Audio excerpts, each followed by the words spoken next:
We're talking about Joseph. Joseph, and who's the dad again? Who's his dad?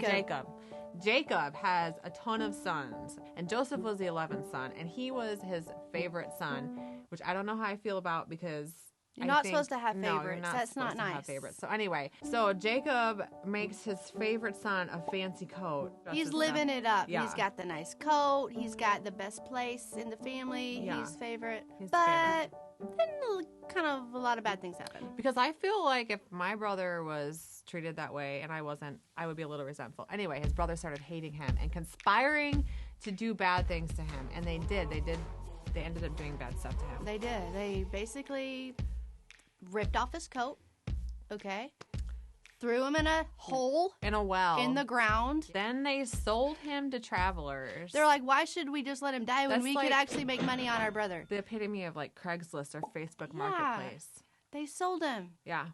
On Facebook Marketplace. If they had lived in this time, they would have put him on the internet. Yeah, and they sold him. They're like, see you later. They had to explain to their dad why Joseph wasn't coming back. And so they killed an animal, bloodied up his coat, took it back to his dad. And his dad was like, oh, my favorite son. I love that son. It's my only joy. My only Joseph and my only joy. Yeah. Okay, so Joseph, he gets sold into slavery, and then he goes all the way to Egypt. But then the tide turns a little bit for just a little while. He gets a good job. Yes, with Potiphar, who is really, really wealthy and important. Yeah, and then more bad stuff happens. Potiphar's wife tries to do bad stuff. She accuses him falsely. He gets thrown into another hole. But this time it's a jail hole. And then who comes? The butcher and the butcher and the cupbearer come.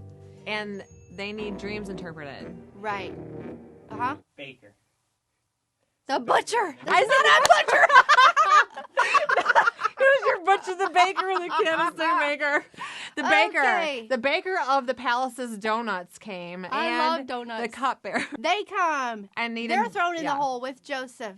They have dreams. Oh, they were thrown in there too? Yeah, the king was mad at them. Okay. So they got thrown in. They had these dreams, and Joseph knows the God who understands dreams. So he says, I can tell you what your dreams mean. So, long story short. Yes.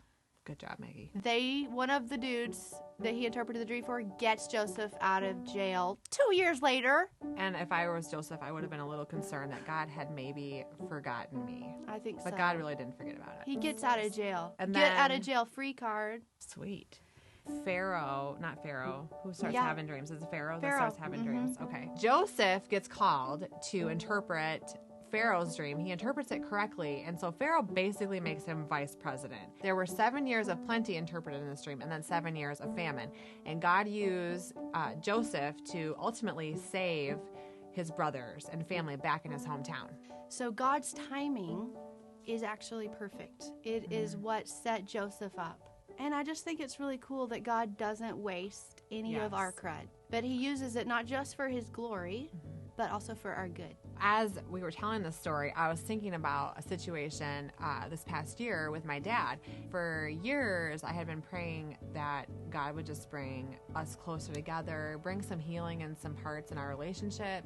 And I actually thought maybe like Joseph did, that maybe he forgot, or maybe he didn't hear me, because it had been years I had been praying these things.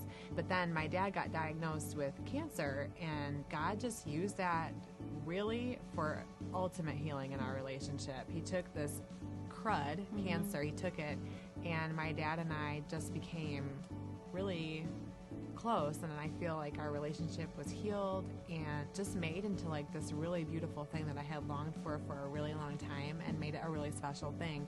And God used something painful and hard to bring about something that could be a testimony for his glory and